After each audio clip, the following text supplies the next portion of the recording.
Juliet.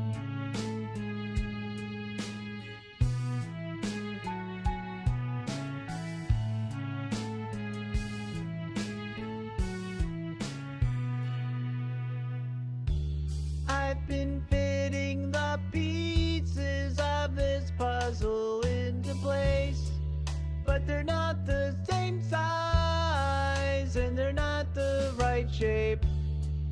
You'll find your own way and I trust I'll find mine. The pain will fade away if we just give it a little more time.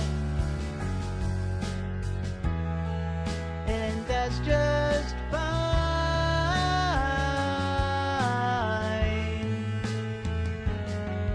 We'll both move on and we'll make the same mistakes with someone brand new.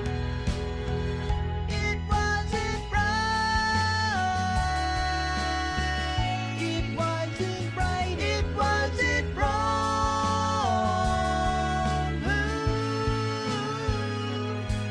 There's nothing to forget.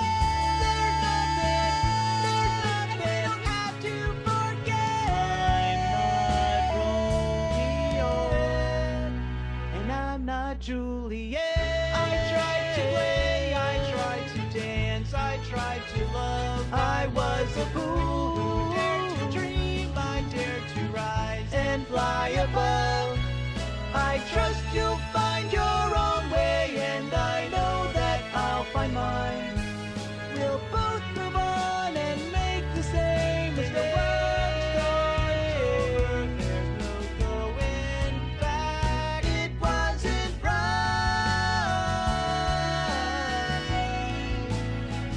It wasn't wrong.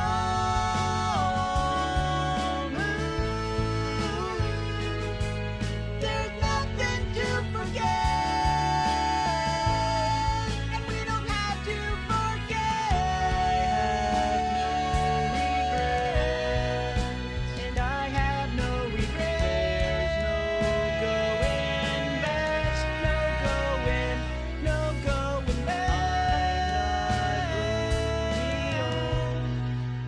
And I'm not Juliet.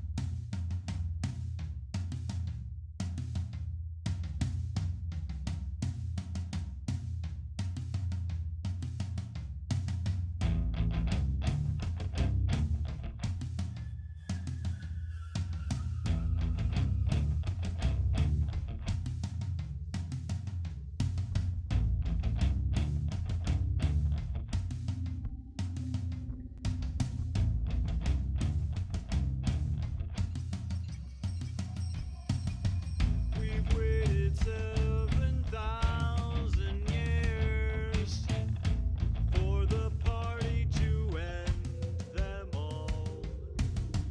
But looking at you now, I fear the ancient ones have gone soft.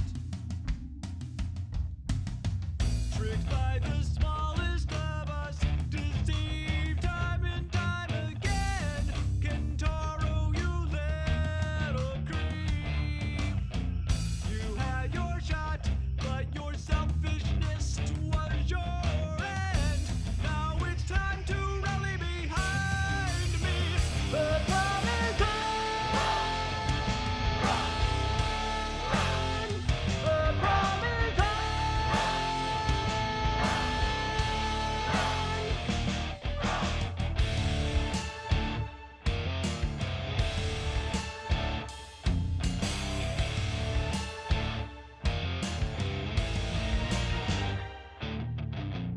I didn't know I give my word. I only wanted a chance at the flash and the thunder of the mating dance.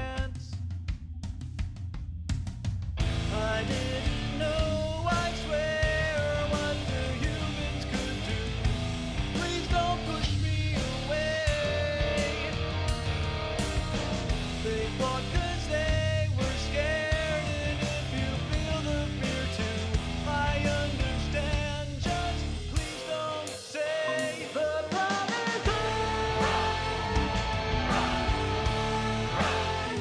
The promise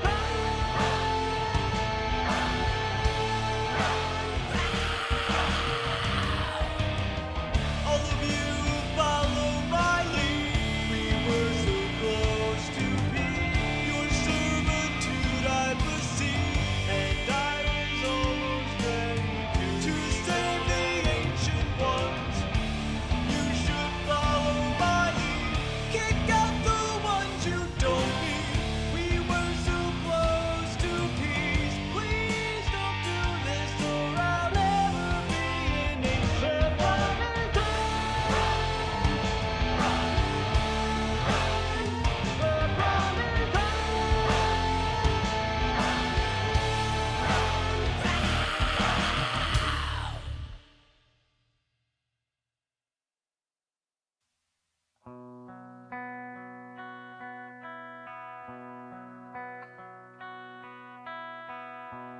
Will I ever see what life's like in pairs? I'm stuck in this daydreaming while I go nowhere. I'm becoming aware of just how different I am. It's getting harder to believe that I have something to give.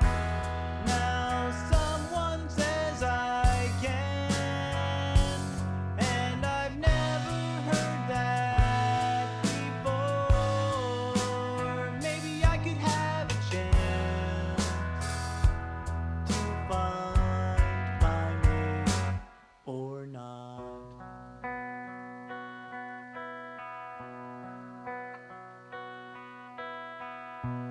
I'm attractive, I think I'm worth their time.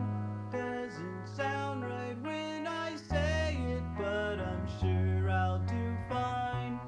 All these insecure feelings are weighing me down. Maybe it's about time I finish messing around. I'll learn the steps as I go. Show them what I've got. It could work, sure, I mean, who knows? Might as well give it a shot.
I might be getting this somehow.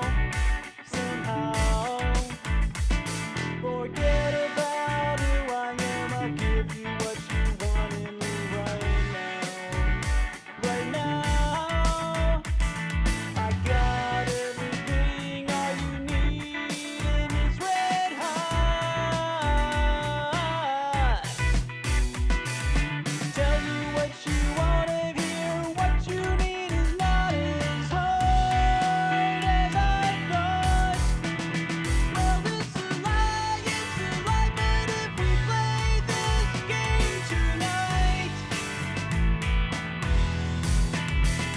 it's a lie, but we'll both be satisfied.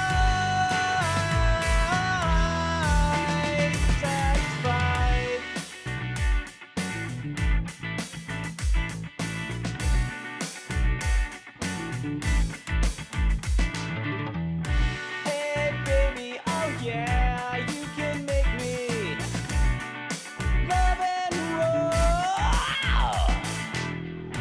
Leave your thoughts behind, I'll meet you all the way, open inhibition's door.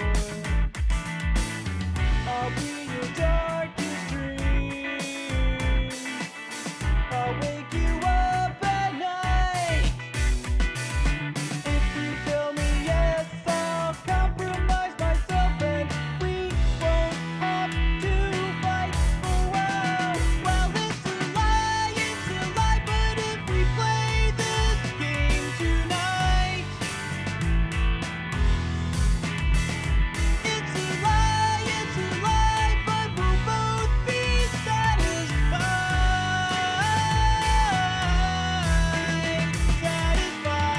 I thought that love would be so magical.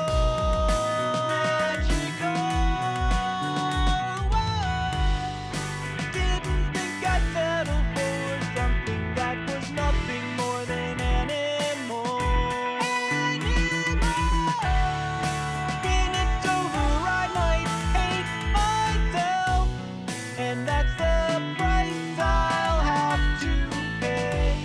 I'll do what you all expect. I'll give up true love and live to fight another day.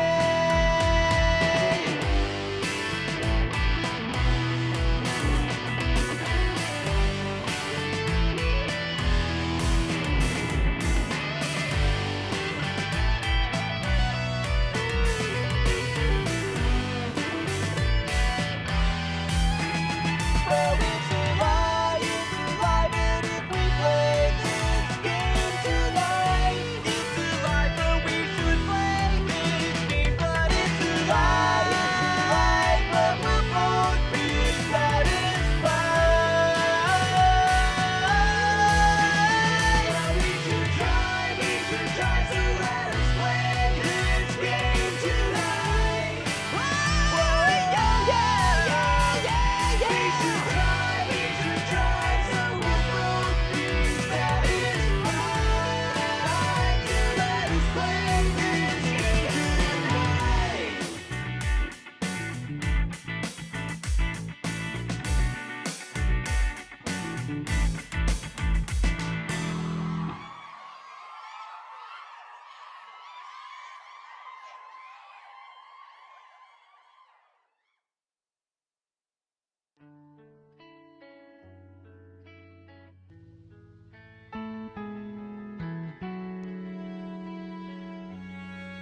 can never understand the pain as hard as I've tried before. It seems my love's all been in vain. And yes, I've cried, but no one heard me, and there's nothing there worth going back to. There's no going back. It wasn't right.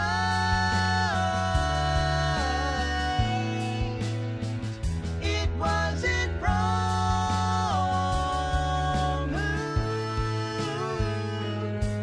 There's nothing to forget, and we don't have to forget.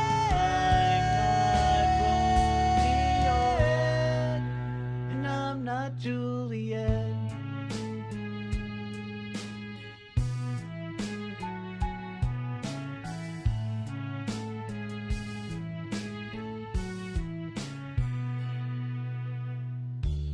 I've been fitting the pieces of this puzzle into place, but they're not the same size, and they're not the right shape.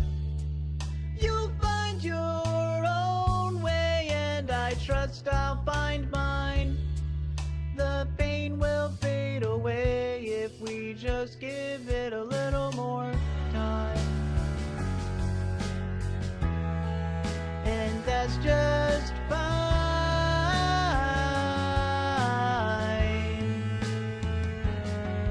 We'll both move on, and we'll make the same mistakes with someone brand new. It wasn't right. It wasn't right. It wasn't wrong.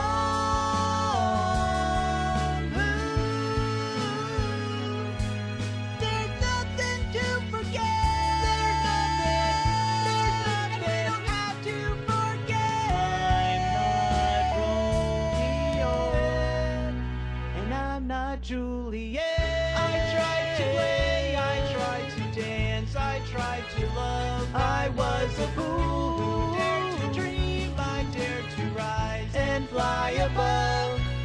I trust you'll find your own way, and I know that I'll find mine. We'll both move on and make the same mistake. There's no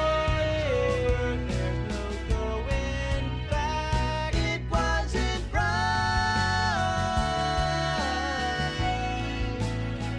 It wasn't wrong.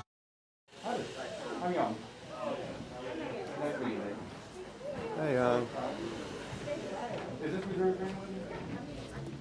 all right. So this is me checking audio for the stream. There are a bunch of people in the stream, so that's good. I'm also here to say, welcome to Bros HQ. We're going to start in 5 minutes. There's coffee, other beverages in this kitchen area or in the fridge. There's 2 fridges. You're welcome to any of the adult or non-adult beverages as well as the coffee. So make yourselves at home. Give us a couple more minutes, checking audio, make sure everything's good. But yeah, let's rock. Good work.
they fought 'cause they were scared. And if you feel the fear too, I understand. Just please don't say the promise. The promise.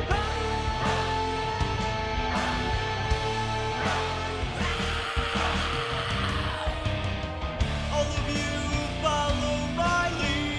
We were so close to peace. Your servitude I perceive, and I was almost ready to save the ancient ones. You should follow my lead. Kick out the ones you don't need. We were so close to peace. Please don't do this, or I'll never be an ancient one.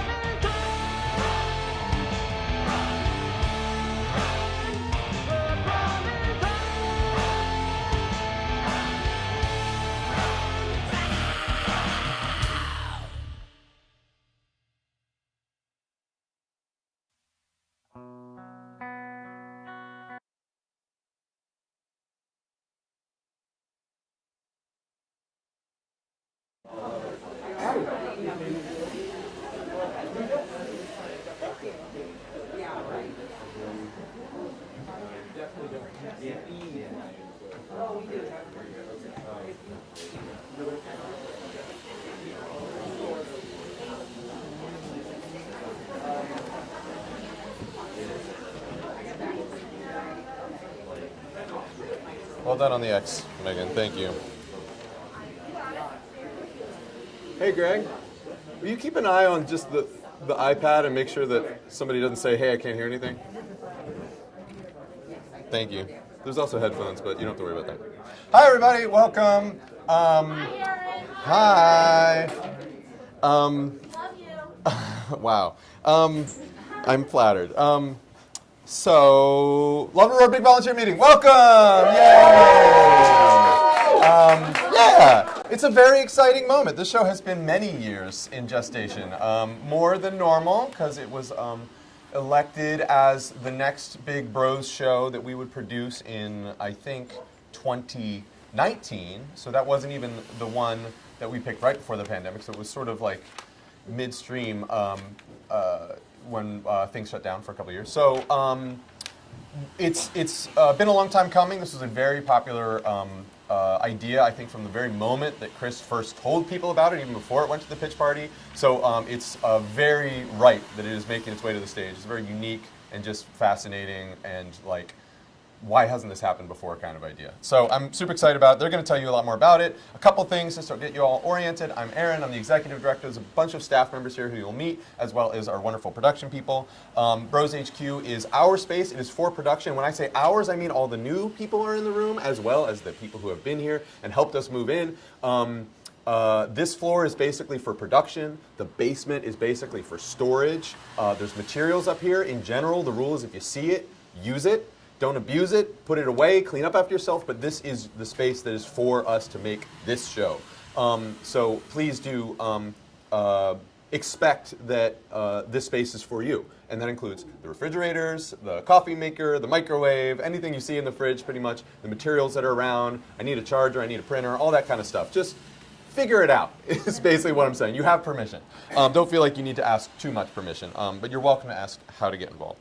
Or the people around you. It's a community. Rely on other people. I took off my mask when I'm presenting. In general, for this show, the policy is when there's a bunch of people in the room, hello, welcome, we're wearing masks, but for presentations and stuff like this, I would prefer if you're comfortable when you're up here talking, please do take off your mask so we can see your beautiful face and for the stream. And you'll also notice I'm wearing this little microphone, so anybody who's talking, you can talk into it like this, or you can clip it on your shirt and you can wear it. There is a microphone here as well. That will also pick you up, so if you need to yell something, just kind of yell in the direction of that mic. Cool. All right.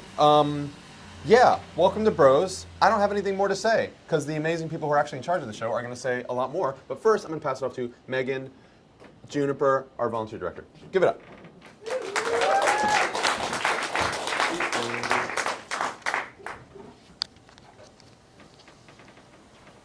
Thank you.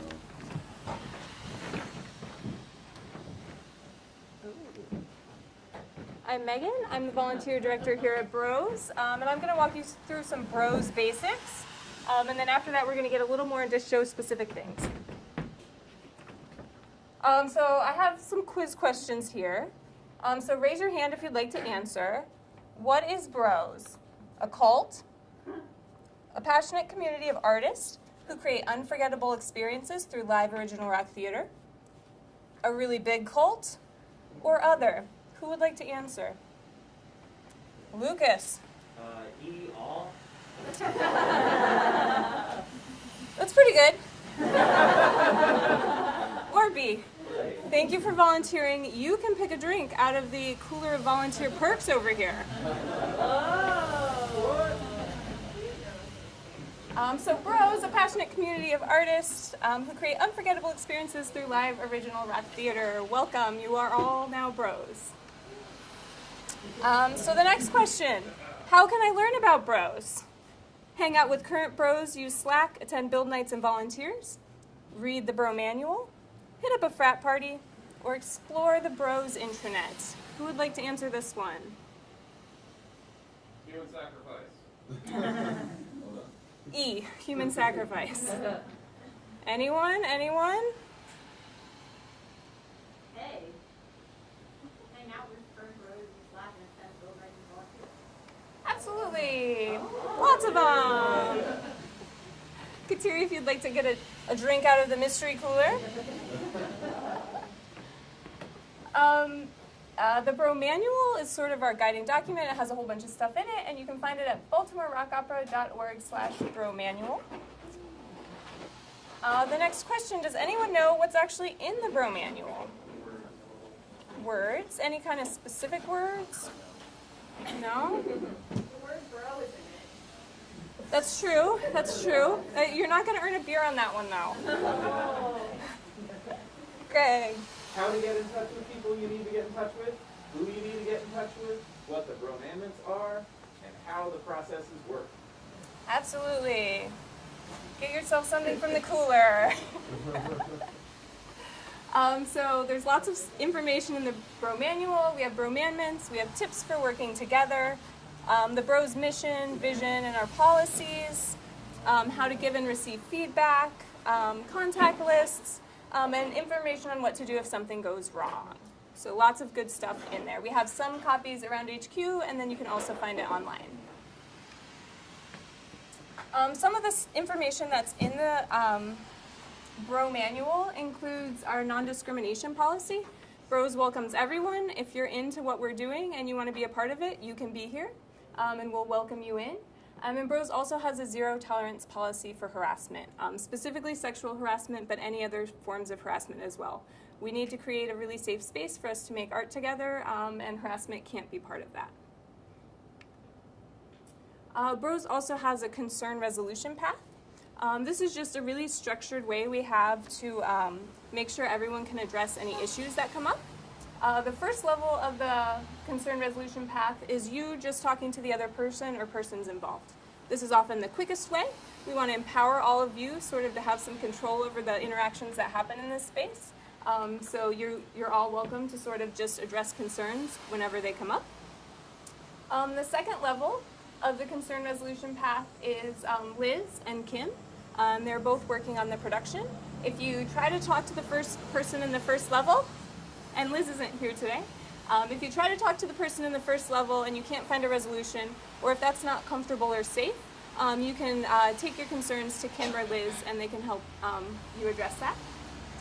Myself and then our production director, Jamar, who's not here today, are the third level. So if you tried to talk to Kim and Liz, or your issue involves Kim or Liz, or you couldn't find a resolution yet, you can talk to myself or Jamar. And then the fourth level, if we still need sort of more help, you can talk to Erin, the executive director, or Claire, one of our board members. We also have a comment box.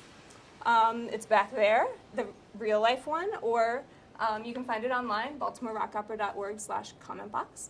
And this is a way if you need to share something anonymously, you can do it that way. All right, we have another quiz question. Which of these are bromandments? Be positive, come prepared, no floaters, find your role and see it through, help your fellow bro, show is God, audience over ego, and all taxes theft. Does anyone have an idea? All of them? That's pretty good. Yeah? Okay, it's actually number 1, number 4, number 5, and number 6. Yes, you guys can both get beers. You tried. So we have 5 bromaments, and we actually got some cosmic information recently, and we needed to change one of them. So be positive is the first one. Come prepared. Find your role and see it through. Help your fellow bro. And we used to have one that said show is God, but we decided to change that one because it was often somewhat misinterpreted. So we changed it to audience over ego. Kind of the idea of that one. Oh no, no beer.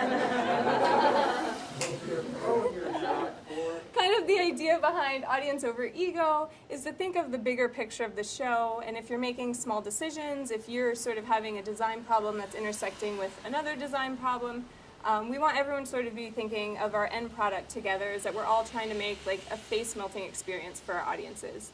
So that's kind of the guiding principle behind that one.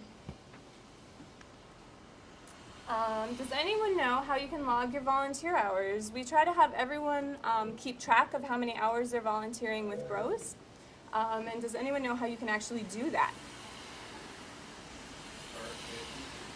What was that? Just, we will accept that it's not the preferred method.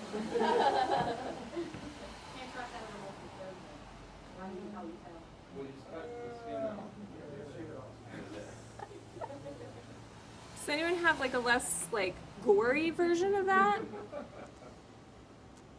Can you do it online? You can do it online. Who said that? It was a question though, so I forced it my Okay. Yes. All right. Well, I don't know. You guys can fight over who gets the drink for this one. BaltimoreRockOpera.org/hours. You can go in there. It's a really simple form. You can do it every time you come to HQ and log some hours. You can do it once a month. You can do it at the end of the show. Whatever works for you. It just really helps us to know how many hours you are logging. Does anyone know why we log hours? Helps with grants and funding. You earn perks. We love red tape and find pleasure in wasting your time, or we feed Glitterous the hour log printouts. 1, 2, and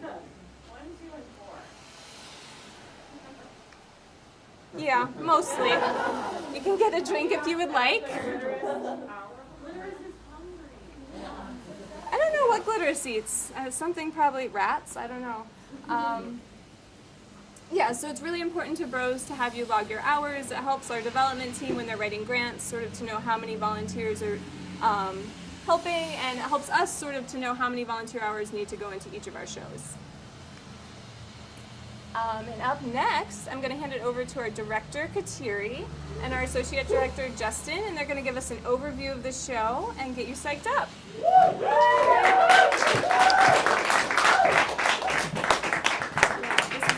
This is very cool.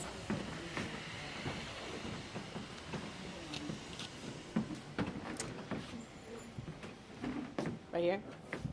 Hi, everybody. Like Megan said, my name is Kateri. I am the director. And Justin, I'm the associate director. we're very excited to have you here and share with you the concept for the show. And also, after we speak, you'll get to hear from the designers.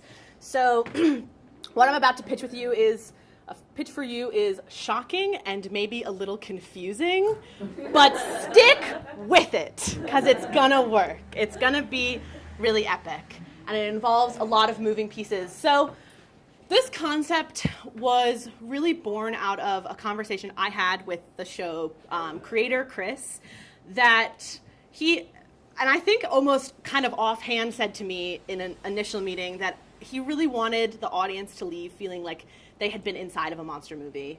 And so I took that and ran with it and said, well, if we want the audience to feel like when they leave they have just been in a monster movie, let's make a real live monster movie for them. So how does that work? So there is a technique called live cinema, and the idea is that you have two live performances happening at once. You have the staged play, so you see actors moving and telling a story, and at the same time you have a movie happening, a live movie, and you actually get to see the guts of the movie being made at the same time. So you have cameras moving all over the place, taking live recordings of the action, and you also have that story happening. So we're going to do that, and it's going to solve the sense of scale, because I'm sure everybody's been wondering, how do we have giant monsters on stage? And what I think is very important is, how do we do that safely? And to do that safely, we've decided to not really reinvent the wheel too much and use the techniques from the old kaiju films like Godzilla, where they do a miniature set. And so we will have a miniature set. Is there a pointer on here? No, yeah. No? Okay. You want to use your fingers? You can tell me what. So start up with the film.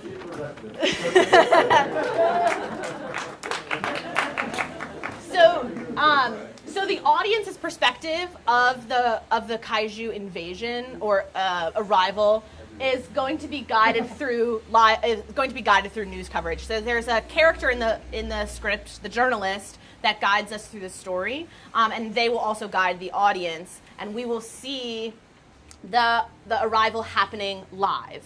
And the actual kaiju themselves will be puppets. You're going to hear from our creatures team in a bit about how we're going to do that. This is an actual design down there from Chris for our leading kaiju, Kentaro. We're also going to be incorporating live effects and using black and white video in homage to the original kaiju films. So how's that gonna look, right? And so we have this beautiful preliminary sketch here done by Greg. There's gonna be a main playing space where you're gonna watch most of the action. There will be a puppeteer stage where you will actually be watching the live cinema being created. And on the other side, you will have the newsroom, and also there are two characters that either transform into a kaiju or operate a human mech. Those actors will be shot in close-up, similar to, I think I had a picture on, no I don't, never mind. But if you think about Ultraman when they're operating mech suits, it's that feel, right? And so those actors will be saying their lines in close-up, and there will be another actor performing that role.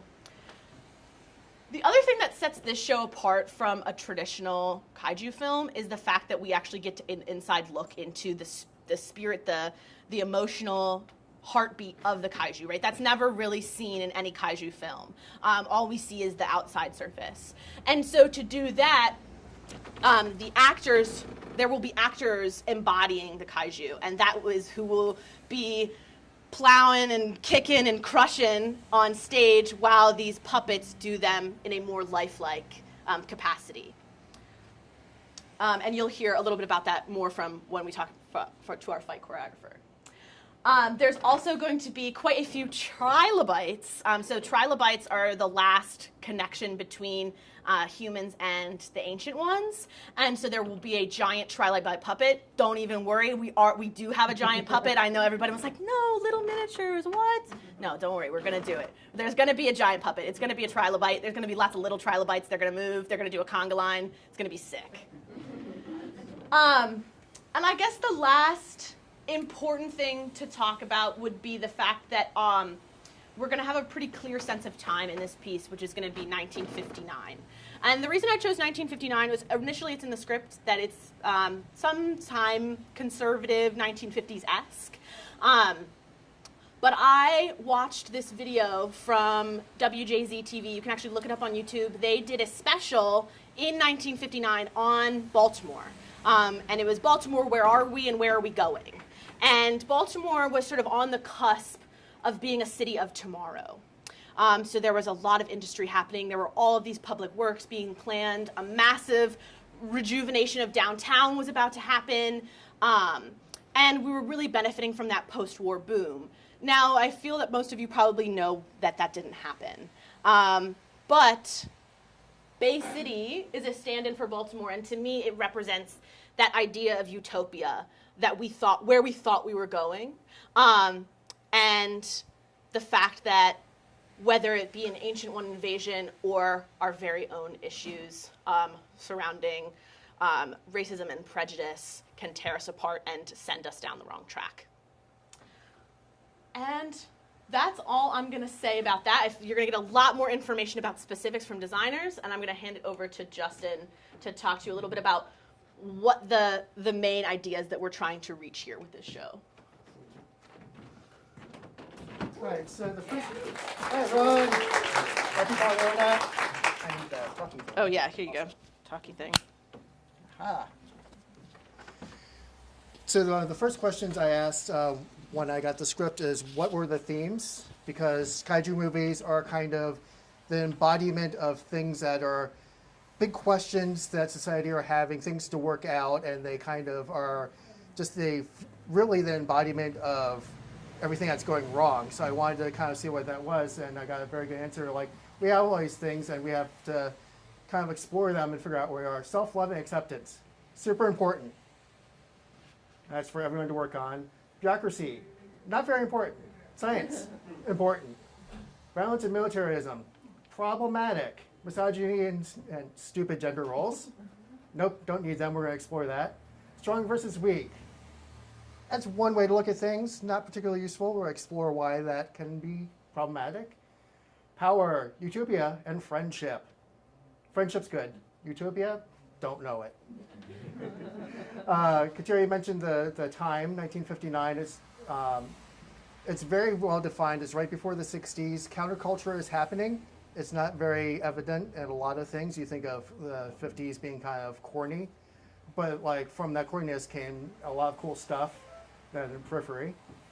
And we have a very specific July 4th, 1959. That's a very right in the middle of the year. We can look at historically and see what's to come and what has already happened. And the place is Bay City is kind of Baltimore, one-to-one. It's got shipping industry. So we have things coming through the city, which is also how we define our wealth. And then we've got a nuclear power plant because we're awesome. That's where we're starting from. All right. Thank you. Good job. So just want to go over quickly our production timeline. So happening immediately following the show, we're going to kick off our Crush Week. Love and Roar, we're crushing it. And it's going to start. And some important dates for you all to be aware of, should you, and hopefully you will, volunteer to help us. The first stumble through for Act 1 is September 21st. And our second stumble through is October 18th. Now, October 18th is a very critical deadline for designers and volunteers because after this deadline, that is all materials are due. Okay, that is about 2 or so weeks out from tech. What we don't have will not go in the show. We will start to cut things, and we don't want any of your designs or things that you have been working on to be cut. So that is why the designers will really need a lot of your support. Our dry tech will be October 23rd.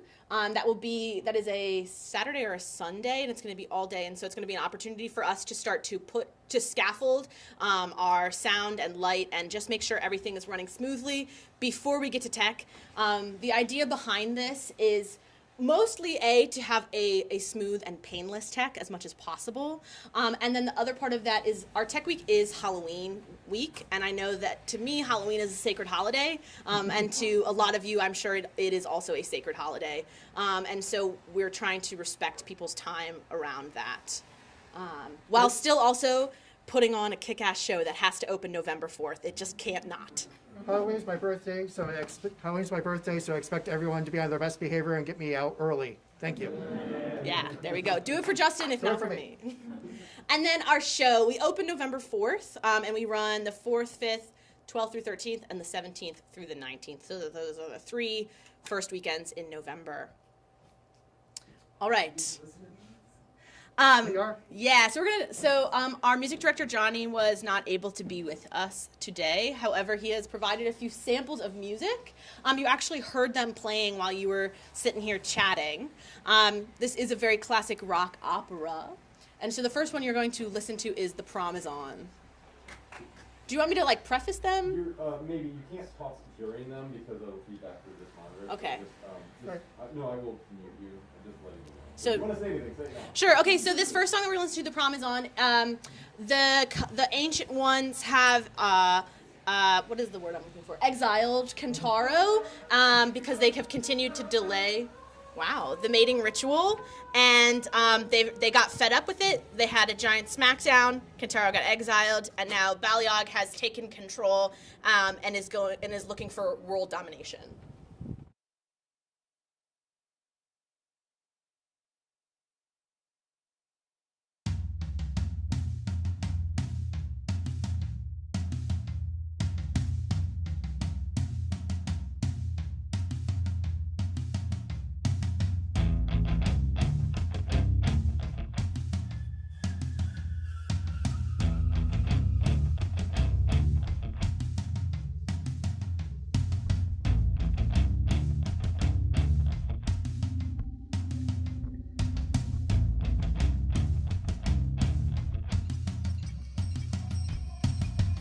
We've waited 7,000 years for the party to end them all.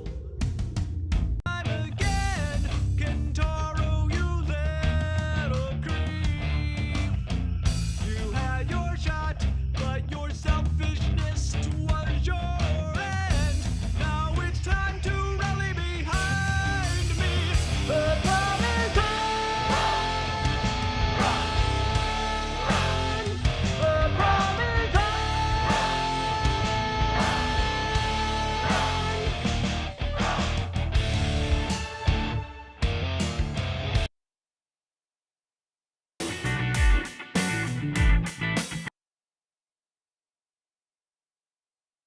This song, Go ahead.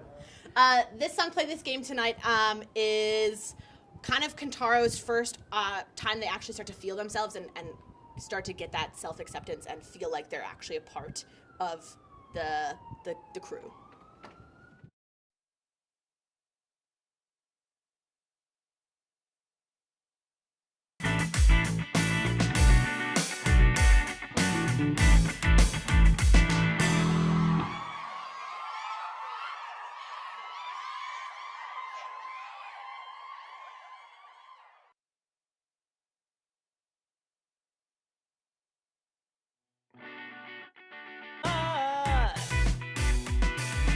Tell you what you wanna hear. What you need is not as hard as I thought. Well, it's a lie, but if we play this game tonight, it's a lie, but we'll both be dead. Good. So the other thing we didn't necessarily touch on too much in that initial presentation was the fact that there's actually two genres. The big one is that this is a kaiju play, right? The other one is that it's a rom-com, and so we're sort of leaning into that, the height of the rom-com era, the 1990s, and you'll see that too, a bit of a through line through the objects that we use to build and make miniatures. We'll have a sense of 90s kitsch sort of toys, things like that we're hoping to use, and then there's in the music it is there too. You just want to play the last one? Yeah. I'm judging right now. All right.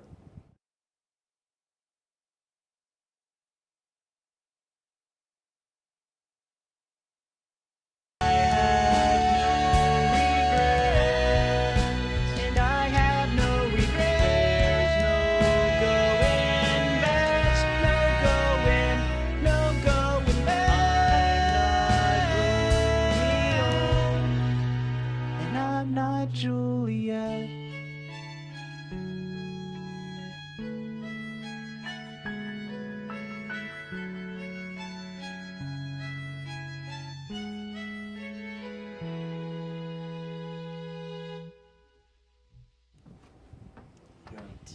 All right, so as you can tell, this show has a lot of heart and a lot of energy. And so we really will need all the help we can get to make sure that Chris's dream and our dream becomes a reality.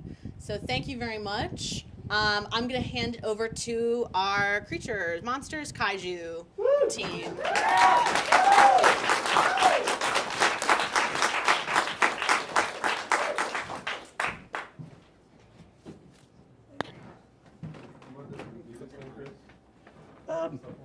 That's okay. Oh. Thanks.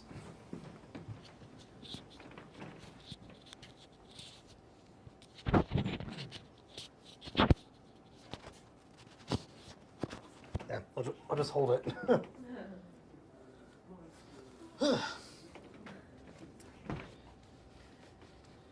All right, can everybody hear me? Okay, hello, my name is Chris. As Kateri and Aaron and everyone else has mentioned, I am the original show creator for Love and Roar. I pitched it back in 2019, Valentine's Day 2019, come to think of it. It's a show that's about monsters, so let's talk monsters. As you can see, I'm the primary leader for the for Team Kaiju. Basically, I'm in charge of leading the team to build the monster puppets. I'm also working with Rachel, who helped build our esteemed Glitterous. Also Mace, who's also working in conjunction with costumes, and then Ollie, who's in charge of Team Trilobite.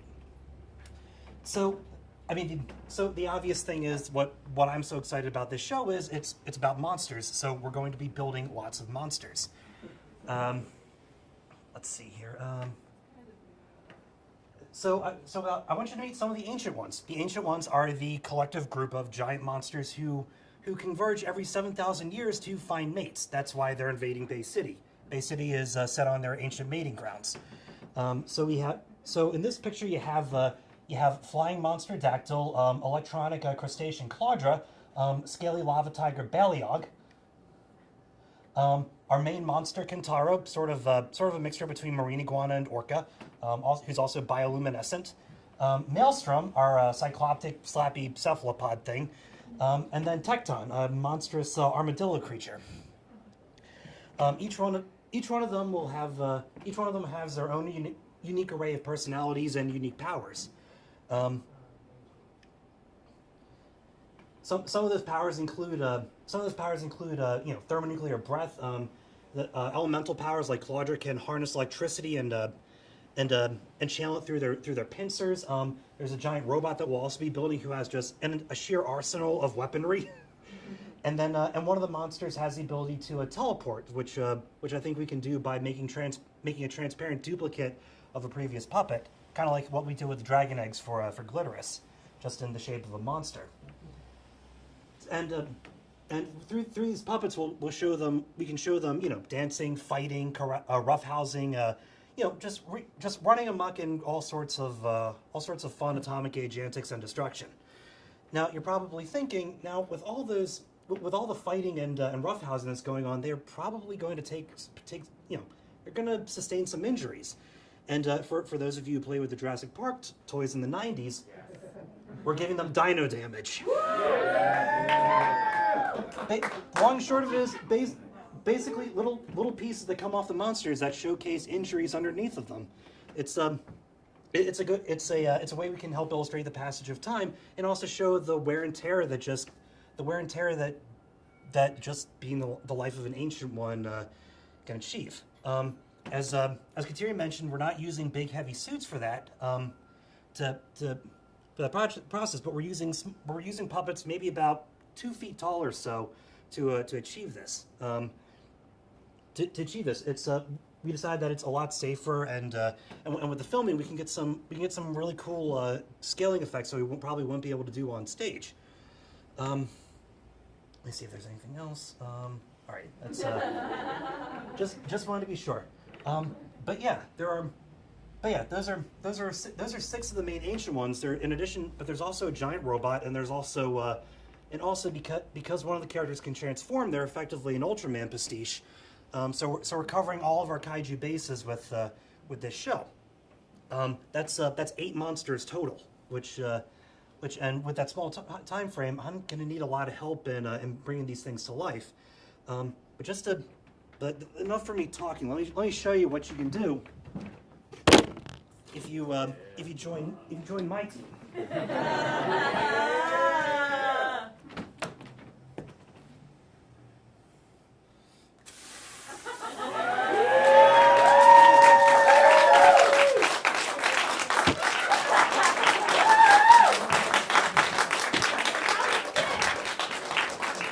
Thank you. And with that, I'll pass it off to Ollie, who can tell you about Team Trilobite.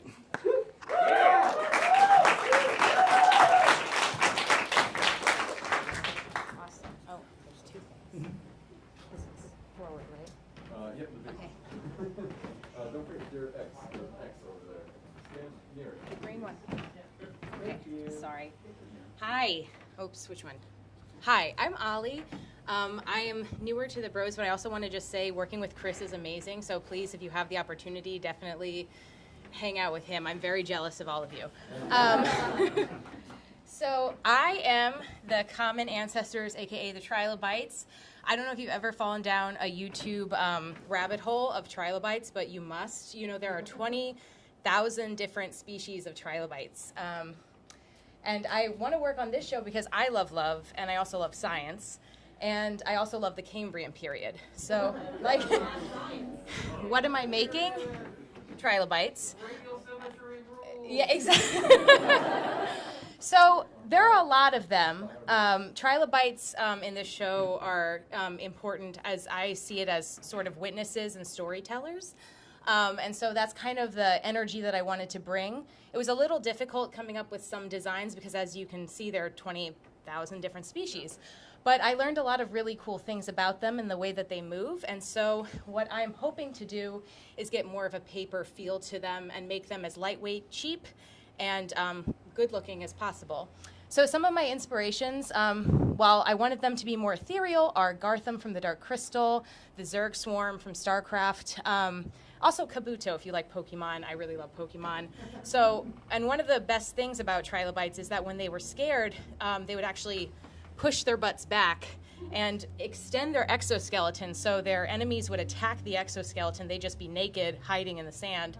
Unfortunately, I don't know if I have the time to do that. However, what I can do is make something very lantern-like.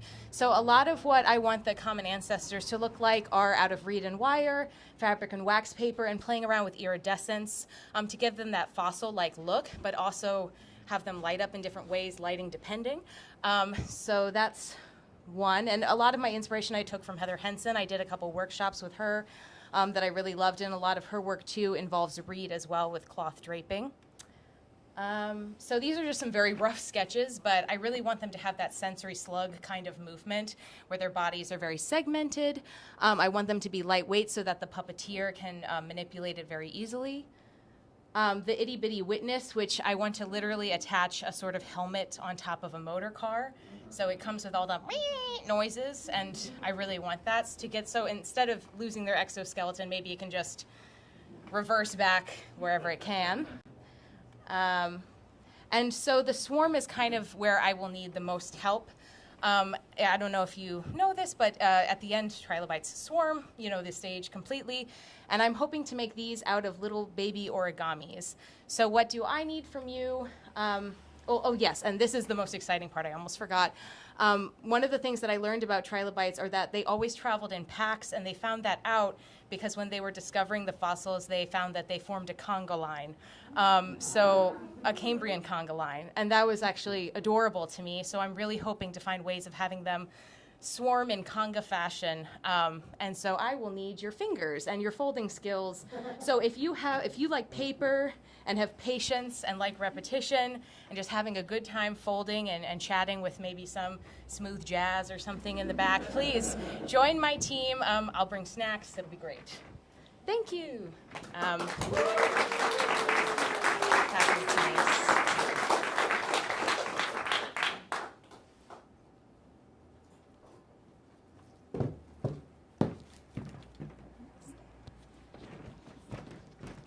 Hello. Good to see everyone. We'll attempt to clip that. There we go. So, costumes. My name is Mace. Good to see y'all. I did costumes for Space Kumite, did some stuff after that.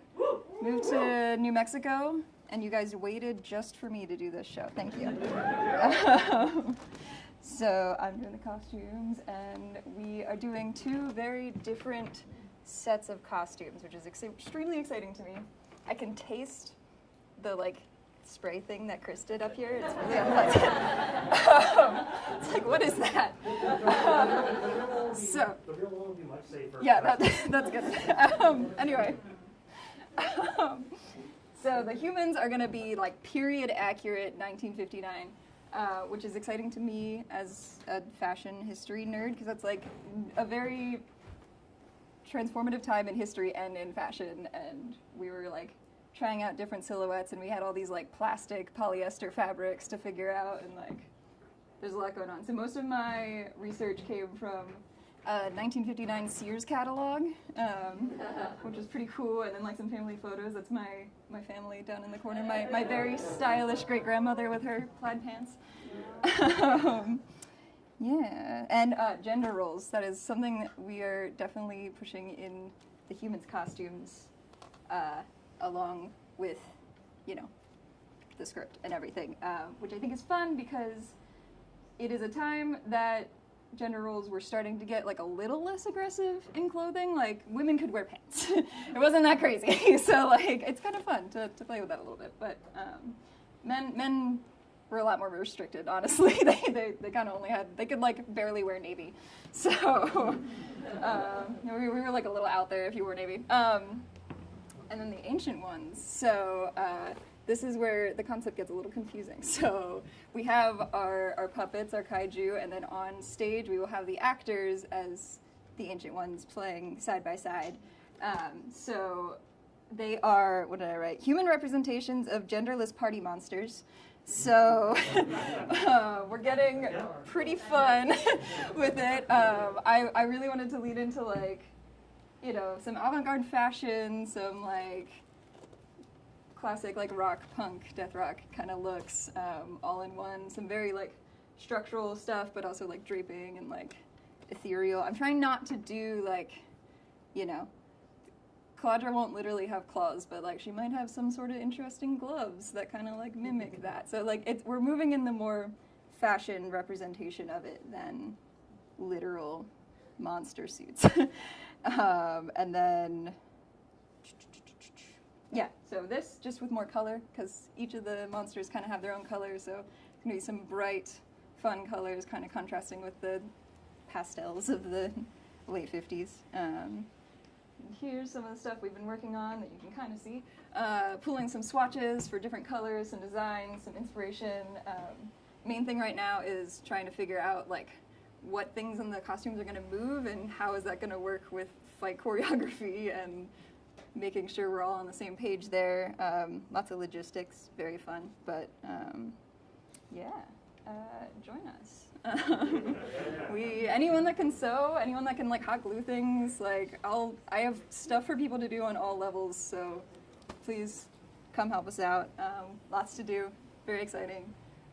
We're gonna be here Wednesdays 1 to 5:30 every week, so you can always just stop by whenever. You don't have to be there for the whole time. I will, but yeah, cool. Sounds good. I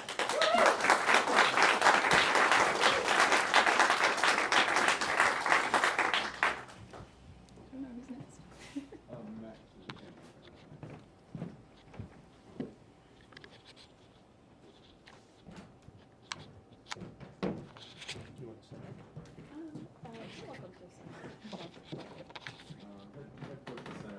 Yeah, maybe the screen dot is exciting and fun and shiny.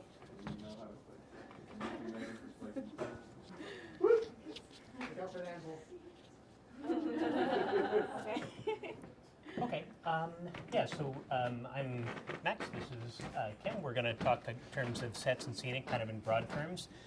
This is going to have some kind of separate components, which we'll get into a little further in the process. But basically, broadly, this is going to be the big visual stuff, the kind of structure on which the other action is taking place, or that it's taking place in front of, that level of thing. This is going to be the first time in a good while that we're in a different venue for one of our main stage productions. We've been working with Zion Lutheran Church downtown for a good long time. It's been a very good experience. There's been a lot of things that are very nice about that space and that we've really kind of honed down over time in terms of the way we work with it. But at the same time, it's very nice for us to be working somewhere different and being able to do something really different with it. One of the things that we have found with Zion is that it's a very I don't want to say constrained, but it's a very kind of structured space.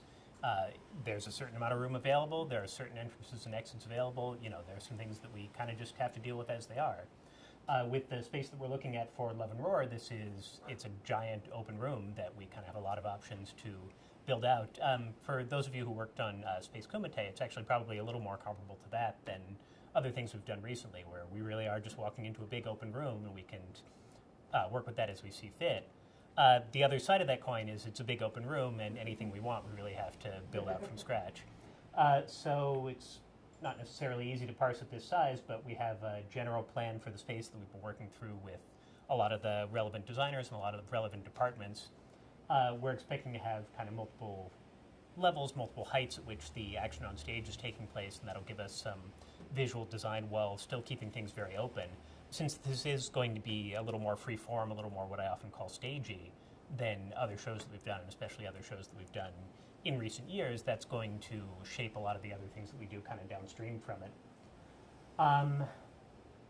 We are expecting to do a lot of that using specifically these platforms, these standard 4x8s that we have a lot of, and that because of the amount that Baltimore theater can be kind of one big family, there are a number of other companies that, because of having some of the same people working with them, are using platforms that are built to exactly the same design. This is something that we were able to make really good use of for Glitterous, last show back in the spring. So we should be able to do some of the same, and that'll put us in a really good position to be able to have a lot of that structure be something we can just assemble as we get into the space, where we're not having to build huge numbers of these. We'll be building a few for anything where we need a custom size.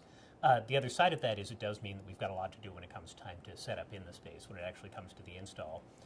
So that's something we're really going to be looking for a lot of hands a little bit further into the process, and we'll keep that on everybody's radar as we get there. Generally speaking, I think the three big pieces to how we're thinking about sets and scenic are going to be construction, which I'm dealing with for the most part, so I'll talk about that in a little bit more detail in the course of this presentation, and then also backdrops, which are going to be kind of the 2D components that are going behind the other pieces. They'll get to one part of it that is maybe not completely 2D, and miniatures, which is going to be the scenery kind of at the puppet scale that the puppets are going to interact with. That's something that we've had a number of people who are very interested in. We've had a lot of exciting ideas coming through already. There's still a conversation that's very much going on right now about that all kind of has to take shape as the puppets are taking shape, so it's very much still an ongoing conversation there as well. So I'll talk about construction a little bit more, since that's the part that I'm going to be kind of overseeing the most directly. Because we are using a lot of these ready-made platforms, and because we are dealing with a more open space in general, we're not going to have quite as many scenic pieces as we have for the Zion shows. Instead, we have a lot of staging. One definite bonus, I talked about being concerned about load-in, and that being a big part of our process. We are not going to be doing nearly as much carrying things upstairs as we have for a lot of previous shows, so that's one kind of saving grace. The one novelty, and I think one of the biggest pieces that I'm going to be working on, in the nearer future, while we're still working in this space, are Periactoid, which is not this. It is actually something different. It is this instead. This is a scale model of the idea that I put together, just to give a general sense. What a periactos is a small, basically triangular prism that stands up on end. And the way you would use this is you put a backdrop or a piece of painted scenery on one side, another on another side, and ideally you'd have a third one on the third side. I just left this open to show how it's built. So this is a way that you can have a pretty small footprint, something that's not too elaborate, not too hard to deal with, but you've got three different views on it. And you can get into more elaborate uses, potentially more elaborate than we're really going to do. If I had a row of these, I could fit them all one adjacent to the other, or I could rank them back from one another where they line up visually or things like that. So we might get into a little bit of that experimentation, but for the most part, this is just going to be a way that we can have a lot of different pieces of scenery with a very small footprint. And this is the place where construction and backdrops in particular are really going to kind of cross into one another, where we're going to think about, if we have this many faces of them available, how many different locations can we get out of that? How can we assemble those things in a way that kind of gives us a distinct sense of space when we're using the same locations on stage from one scene to another. So I'm working on some designs for these right now, kind of how to balance what size we want them to be, how to make them as lightweight and as easy to move around as we can get so that they're as flexible as possible while still making them, sturdy and structural and large enough to really put some good scenery on as well. With that, I am expecting to be ready to start some building on these before too long. I'm planning to work Wednesday evenings as a date that's on the schedule already, as we're filling things in for the backdrop and miniature sides as well. I think we're going to be adding more build days as well, but that's at least one that I plan to be working on. Some of this stuff. A lot of that is going to be sort of carpentry skills. That's something that you're already coming in with, and great, but there are plenty of things where, there's going to be a lot of assembly so we can, do the parts of it that aren't necessarily so intensive that you can't kind of walk in and get up to speed, relatively quickly. So, there's a lot more information to come on all this, but that's about where we are thus far. Oops, I seem to be going backwards. Backwards in time. Okay.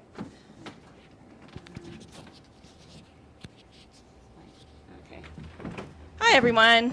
I am Kim. I am the production manager. I am the one that's primarily going to be yelling at people about deadlines and things like that. That's so popular. I don't know why. But the other thing that I do is have my fingers in many pies, including the sets and scenic teams. For this particular show, these scenic teams are going to be pretty collaborative, even more so than other shows. They're going to be working very closely with sets construction, as well as with puppetry, as well as props, and various other departments. So I'm essentially serving as like the go-between between all these different departments, which is why I was presenting about this. Even though I barely know how to spell Periactoid, this is the first time I've seen one. It's really great.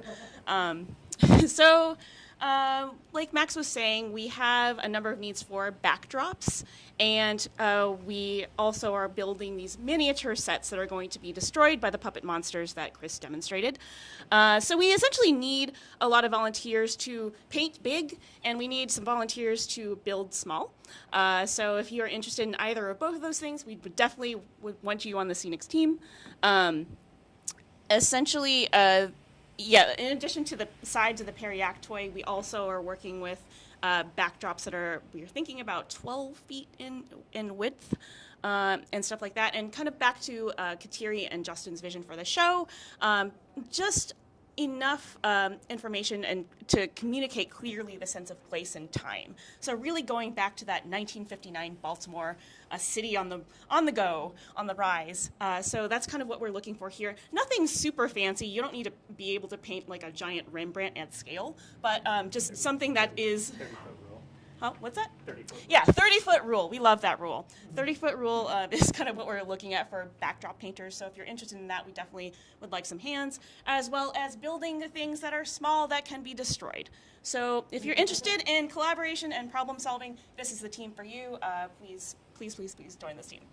So I wanted to follow up to, we don't have a slide for lighting and audio, but we do have our audio engineer here. Yeah. Is it cool if we come up? Yeah, absolutely. Please come up. I'm sorry we don't have a slide for you. Yay! Okay, welcome up. Okay. Here's the mic, and you don't have slides, but you're welcome to use this, I guess. Okay. Nice. Thanks. Thanks. Yeah. Hi, everybody. Thanks again, Kim. It was almost like Kim asked, like, oh, do you need me to say anything? Do you need anything? Like, don't have slides. I'm like, oh, yeah, don't have much to say. We're just looking for a couple volunteers to help like load in and help during the show. And then I was remembering like, oh, well, Justin's here. He's been a part of the core audio team for a few shows. So maybe we come up and say a few things and welcome everybody. Good to see you all. I'm Brent. This is Justin. Hi, they call me Slinky too. So yeah, some people call me Dimple. Justin, so you know. Yeah, so we're really excited for the show. For this show, basically, what we are up here to ask is if there's anyone who's ever been interested in the ins and outs of audio in general, or if you've been to a show and have wondered, like, how's that band sound so awesome? Or if you've been to a show and wondered, what's that noise? That could come from our department. So if you're interested in helping make noise or hearing a noise and helping troubleshoot that, that's us. Lots of noises. Yeah, basically our job is to elevate the vocalists and the band to make the vision of Love and Roar come to life, and we're super excited. Justin had an interesting request for today that I'm excited about. Everybody's like wondering, like, how can I volunteer if you're a little bit overwhelmed? Oh, I'm A2ing even when I'm not A2ing. Do you need your hands? Yeah, I do. Okay. So I'll point this at your face. So if you're looking for a way to volunteer right now without any kind of fuss or muss, so hang on a second. Okay. In a monster movie, like, there's two things. There's monsters and there's people. I want you all to be people. So you can do that, right? So the best way to do this right now is I'm going to ask you all to scream, but you're going to have to wait a second. No, not right now. I'm going to set this up in 3 groups. It's the best way to do this. And Use 3 groups. Yes. I'm hoping this is not going to be too loud. We're going to find out here. Okay, so we're going to be quiet for a second, and we're going to split this up, I guess, in thirds. So I guess kind of from here over, and then here over, and then here over, very unscientifically. So if you're roughly in that middle section, you'll know when to start, and over on this side. So I'm going to be quiet, and then I'm going to point, and then I want you all to scream like you're being stomped by monsters or you're running from monsters, because we need that. So, be quiet.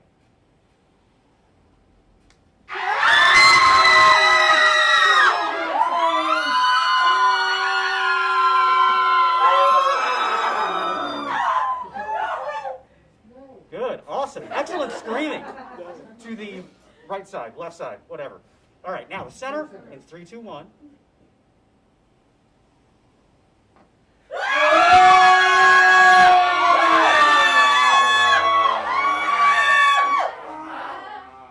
Awesome. Let me turn this over this way. All right, so now we get this side over here.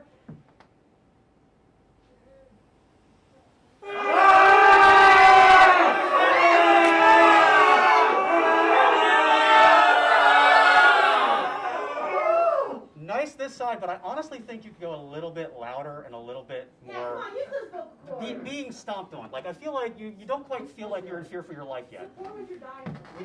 We need you to fear for your lives, because there are monsters, like, right there. So.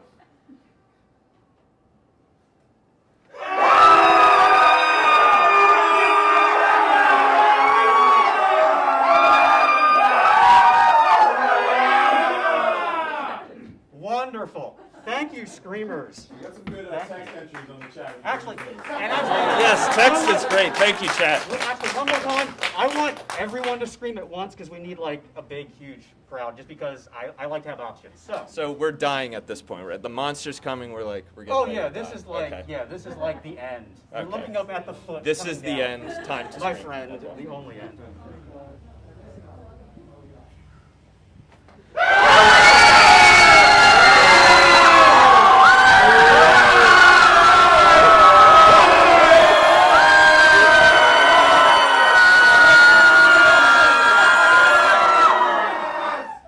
Awesome. Thank you. Thank you, everybody. I almost didn't want it to end. That was beautiful screaming. You're all wonderful screamers. Thank you. Yeah. So come help us out at audio. Make noise for us. Thank you. Who's up next? We bring up Juan, please.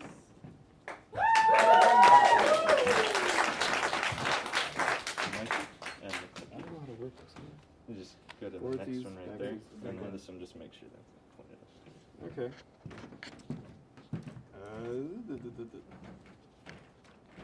Hello, I'm Juan. I'm the props guy. Stepping closer to that X, anywhere near it is good. First time on a stage, terrifying. So I'm Juan. I'm the prop guy. This is my first time here. I'm excited to work with all of you. You all seem like a really wonderful, diverse group of people who are super creative and very exciting. I am here to make all the little things in the stage that make things work for everybody else. So I wrote some notes because I forget, and I'm terrified.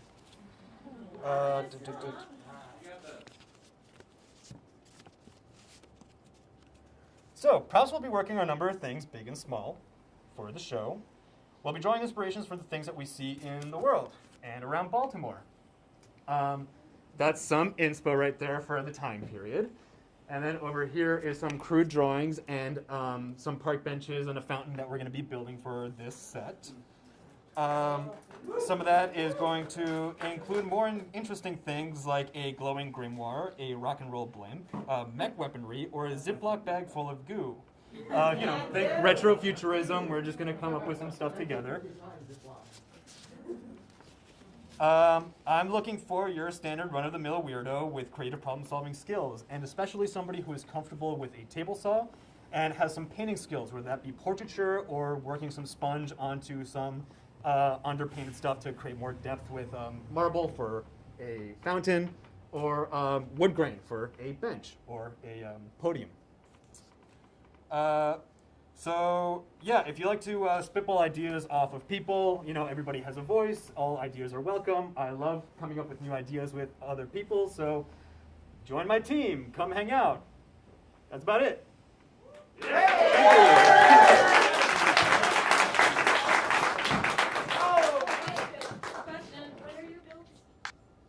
When are you scheduling your My builds are on Saturdays from noon to 4, but I am also pretty flexible, so whoever joins my crew, we'll work together to make more time for everybody. I want to especially give Juan a shout out because Juan is brand new to the crew and stepped into a leadership role, so welcome.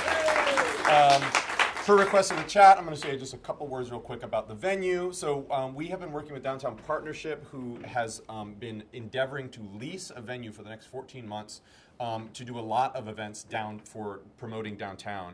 And we have been working on it pretty diligently. It's kind of on the cusp of being official, but we've been kind of a little coy about it because it looks really good. It looks like it's definitely going to go forward, but we do not have the agreement in hand yet for the venue. So hopefully everything doesn't explode in the next 2 weeks. But it is a big empty bank building downtown at 1 East Baltimore Street. We expect that to be the space where we're performing not only this show, but perhaps additional shows over the course of the next year.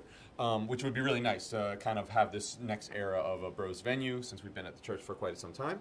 It's a big empty bank building with a big beautiful lobby.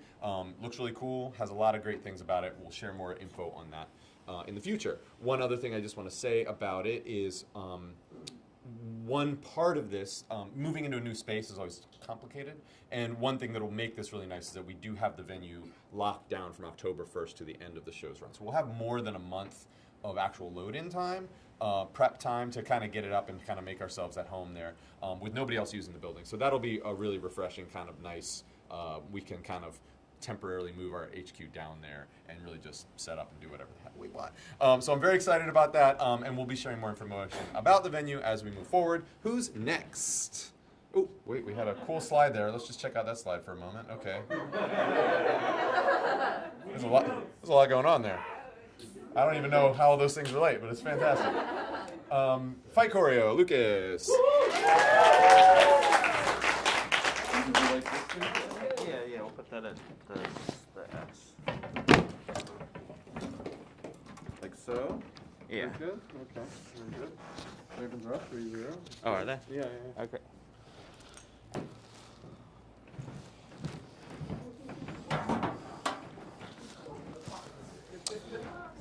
Hi everyone, my name is Lucas. I'm doing fight choreography. Not really recruiting for much. We are looking for one lookalike for Kentaro. So we need somebody that can kind of literally pop on for a teleportation scene and then pop off multiple times throughout the show. So Kateri and I will be looking for people to maybe help with that. Yeah, I would say if you're between 5 foot and 5'4", slim build, if you know Mel Tillery. Mel Tillery is our Kintaro. They're quite a petite person, and so someone roughly the same size who's not afraid to be as tech and maybe be a little bored, and then get to have a really cool moment. You'll be compensated in craft services and our adoration forever. Yeah. Also, I'm a game designer, so I can give you plenty of solo games to play and play test while you're sitting there. So that'll serve two purposes. So yeah, fight choreography. It's really awesome. I think. Yeah.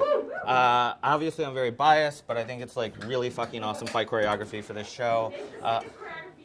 It is. It is. It's going to change the face of live theater in Baltimore. We're taking our inspirations from fighting games, both 2D and 3D fighters, fighting movies, the kaiju movies, fight scenes in like pretty much any kind of media. That's just something I've been interested in for a long time. Also, I have a background in martial arts, so we're bringing influences from various different martial arts for the different characters. And so I'm just going to show you a little bit of what we have prepared for you. So, Colossus from the X-Men will be Baliog. Nightcrawler from the X-Men will be Kintaro. So, like, he's going to come in and be like, and then he's going to come in and just be like, and then he's going to, like, headbutt him over here. He's going to be like, headbutt. And then Nightcrawler is going to teleport like that and come over here and be like, and then teleport back just like that. And he's going to come back. And then Baliog's gonna like do a thing like that, and then they're gonna like do this raging demon thing where like the lights are gonna go down. There's gonna be this whole sound thing, and then they're gonna be like, psh, psh, psh, psh. And then there's gonna be like a break in the rhythm because then Kintaro's gonna be like, psh, psh, and then it's like, psh, and then like uppercut, and it's gonna be badass. Thank you.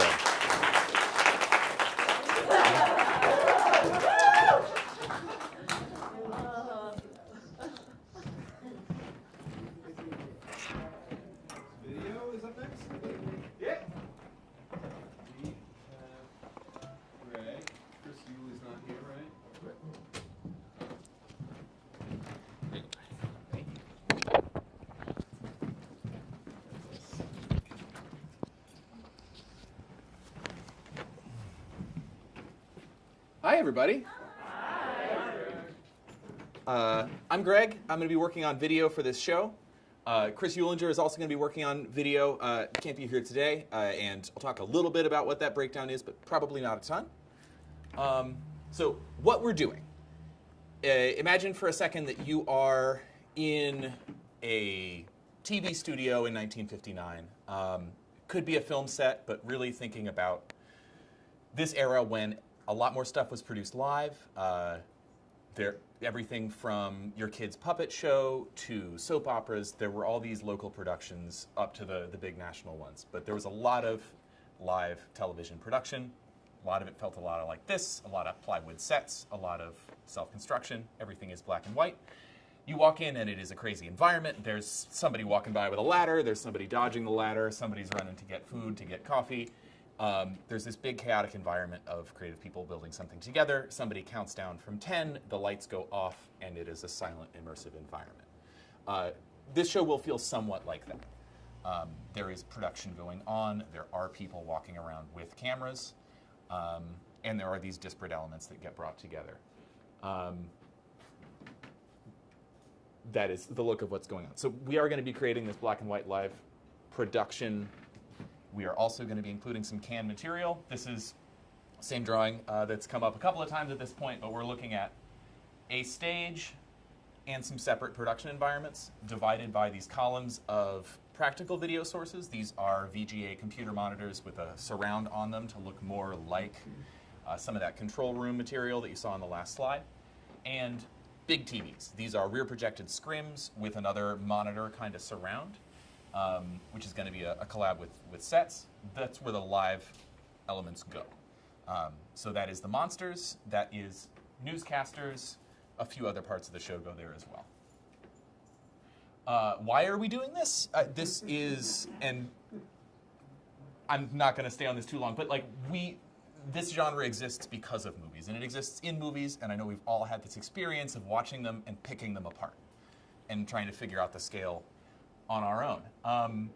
we want to be able to do that rather than trying to create a new, theatrical language. What do we need? So for the live stuff, and this is a decent amount of the support that I'm looking for, we need people for every show. So these are production roles that won't be kicking in quite as intensely right now, but you will be rehearsing a little bit. You'll be there for Tech Week, and you'll be there for the nights of the production. The more continuity, the better. Obviously, there are going to be great people who can't do every single night, and we will do some scheduling and swapping out. But it's a production role. It's not that different from being in the show or being running crew. So for that, we need camera ops, a lot for stage right, which is where the monsters live, at least one for stage left as well. So several camera ops per night. We need somebody to run switchers. Right now, I'm looking at one person controlling two of them. There's one switcher that's there to run each of the monitors. If need be, we can switch that out, but I think one person should be able to handle it, and somebody to run playback. So the practical screens, those columns of screens building up the edges of the stage, those have a lot of canned material. We do need somebody to run those cues as well. So I think these are a great fit for anybody who likes video, anybody who likes tech, anybody who likes checking boxes and kind of having these manageable points to hit that really support the story throughout the night. But each one of these roles is a pretty focused and pretty special spot in the video pipeline. For the canned stuff, we are making a lot.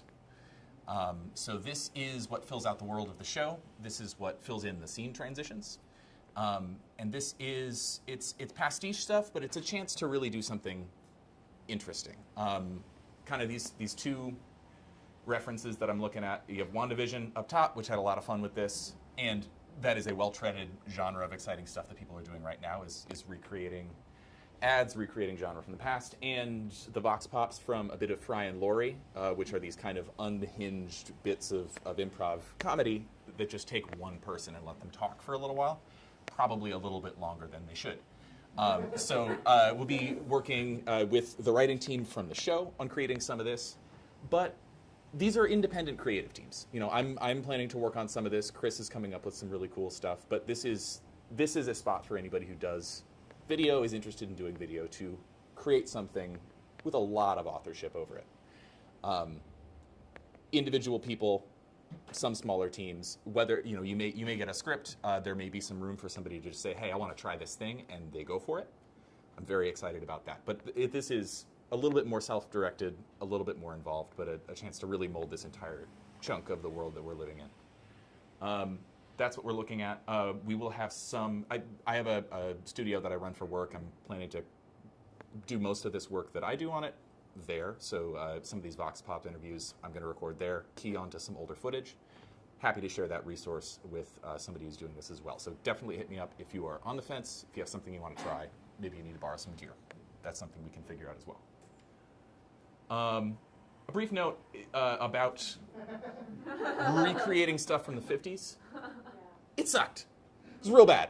We don't want to go back there. This is the era that created a lot of our versions of the poison that we're all kind of deprogramming and figuring out. But then also, I don't particularly love recreating and flipping, or kind of genre revenge stuff. We're not really going to do that either. So it's not a parody exactly. It's just a different world. And yeah, it has a lot to say about now. If you're part of this team, you'll be part of figuring out what that means. But there is a lot of creative flexibility, and just wanted to bring that up now. It was pretty rough, and I don't love getting nostalgic about that era. There is. Thank you. I'm really excited to do this. That feels like the newest thing that gets to get created on here. There is some animation work that I'm looking to get going here. This is small. I'm looking for one animator to do a couple of walk cycles for a let's all go to the lobby type of a moment. I think it'd be really fun. It's not necessarily the full design, but 2 characters, and it'd be fun to have something a little bit off, to have a monster, to have a minotaur, something like that. Hit me up if anybody is interested in doing animation. This is just one specific project, one opportunity.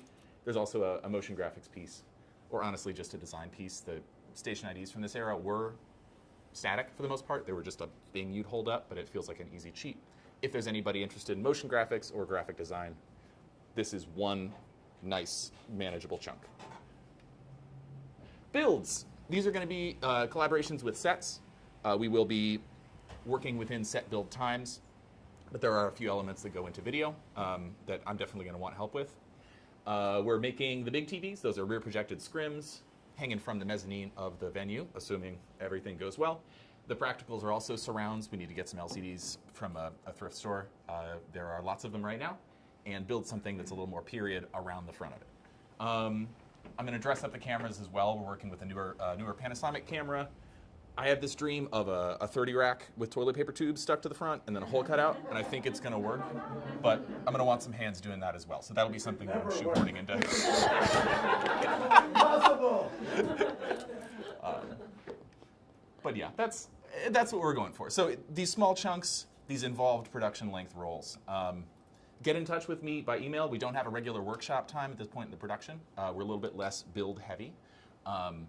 But I would really love an email that's like, hey, I want a job during the show, I want to work in the live production field, or I want to make something. And we will design a project for you. Thanks. One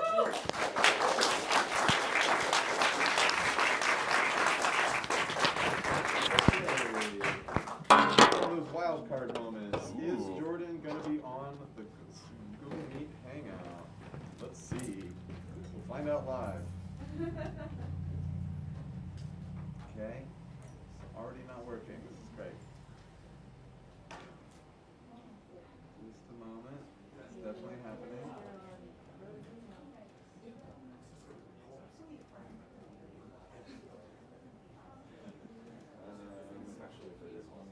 Which one of these is it, Megan? Is it the 1231? Yeah. Tight. Sorry. Oh, Jordan's here. Wait. Hang on. So close.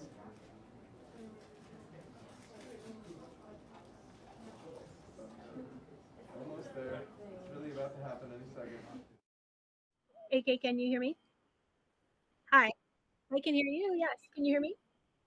Oh, look at that. I'm so-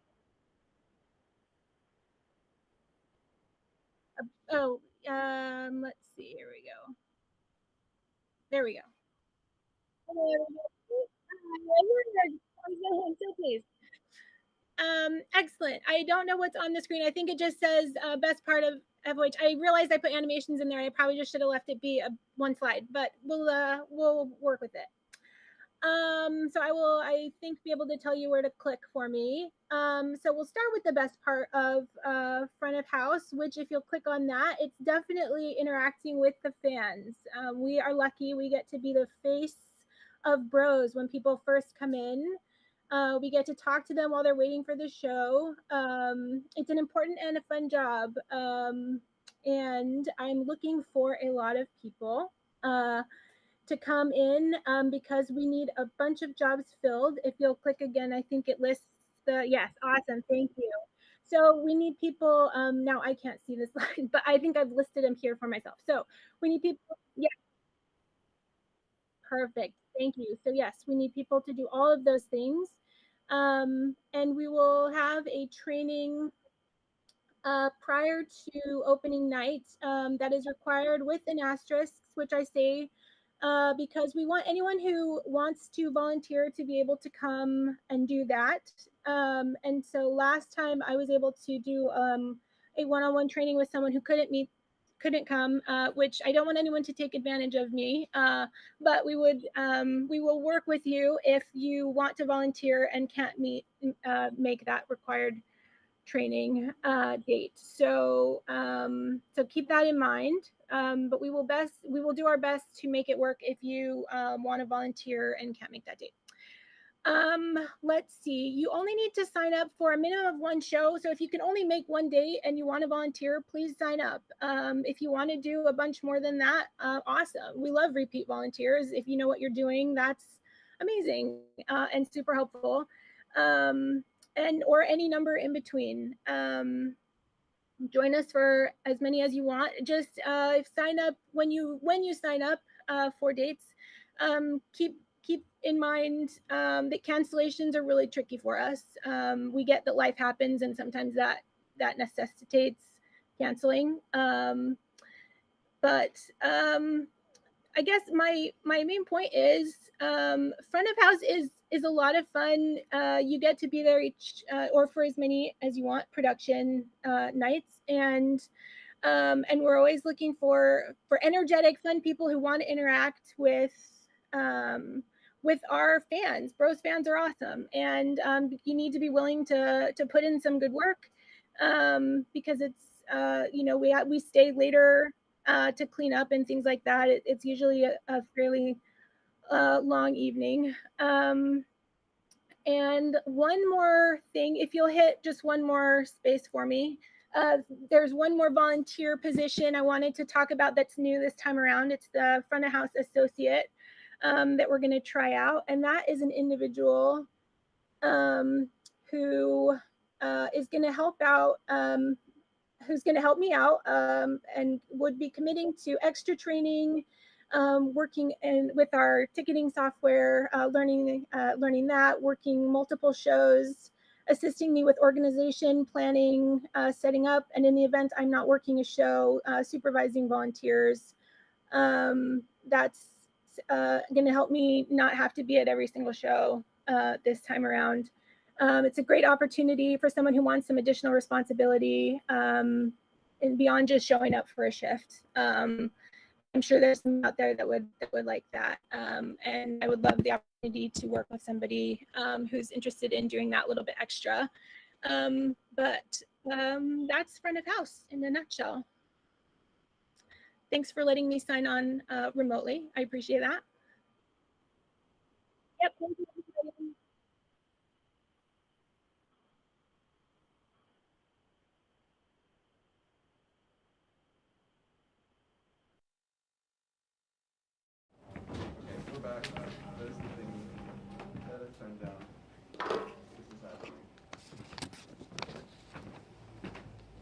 We're almost done.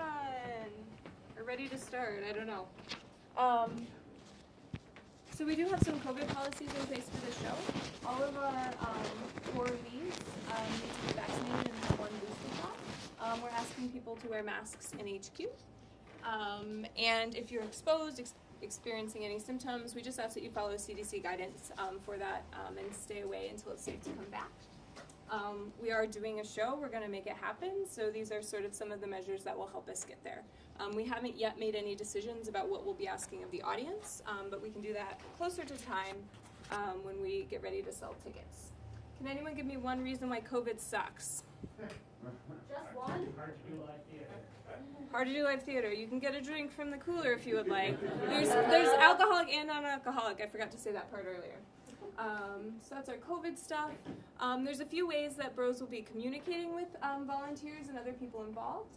We have a No Floaters newsletter. This comes out weekly-ish. If you're not signed up, you can see me afterwards and I can make sure you get on the list. Can anyone give me a reason why, or tell me your favorite part of No Floaters? The name? All right, awesome. Go to the cooler. We also have department email lists, so if you're interested in something specific, props, costumes, we can get you signed up so you'll get specific emails related to those. We're also using Slack right after this. Greg can help you get signed up if you're not signed up yet. It's an electronic platform. You can join different channels depending on what you're interested in, and it's a really nice way for all of us to be able to communicate together. And we also have a Facebook page, and you can see me if you're interested in joining that as well.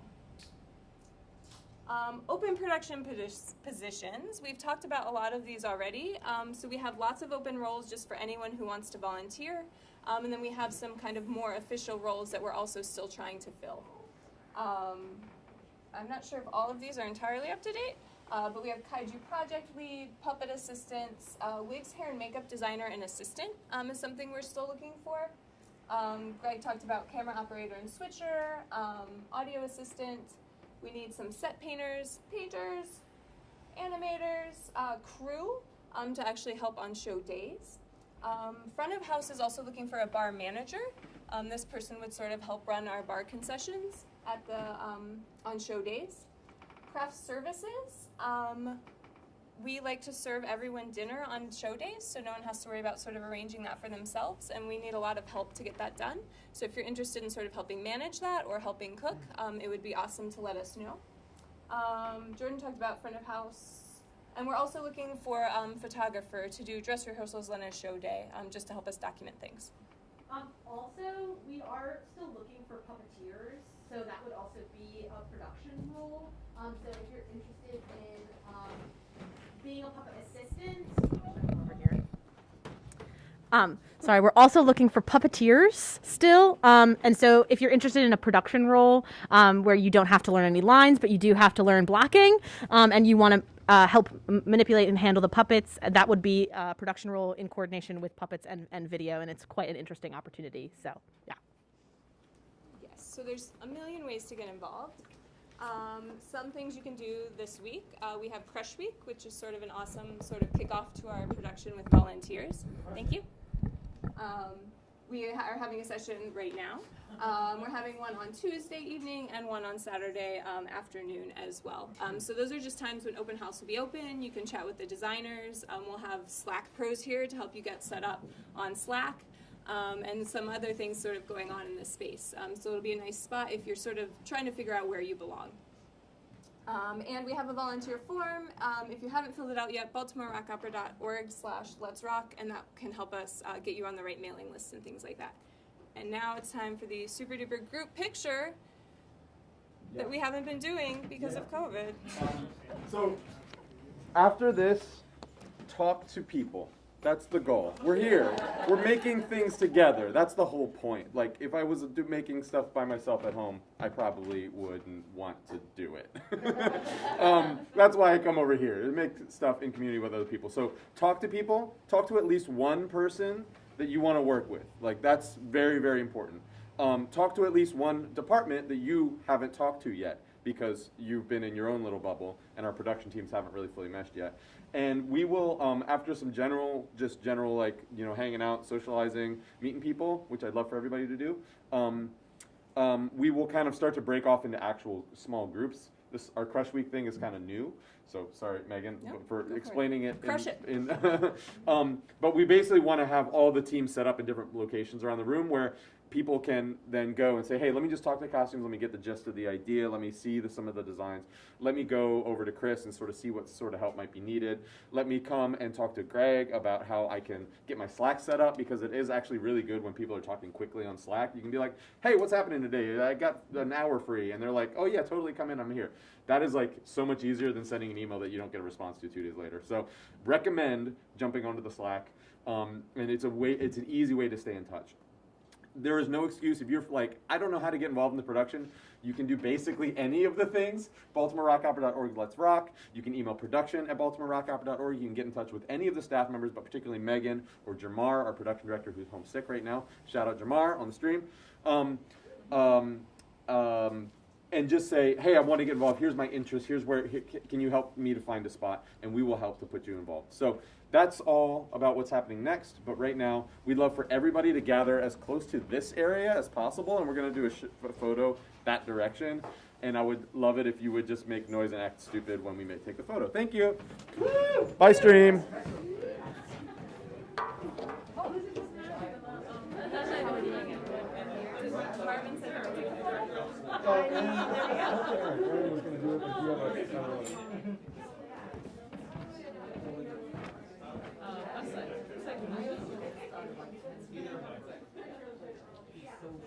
Makes sense for us to be at the front. Justice, get over here. Yeah, dude, look around.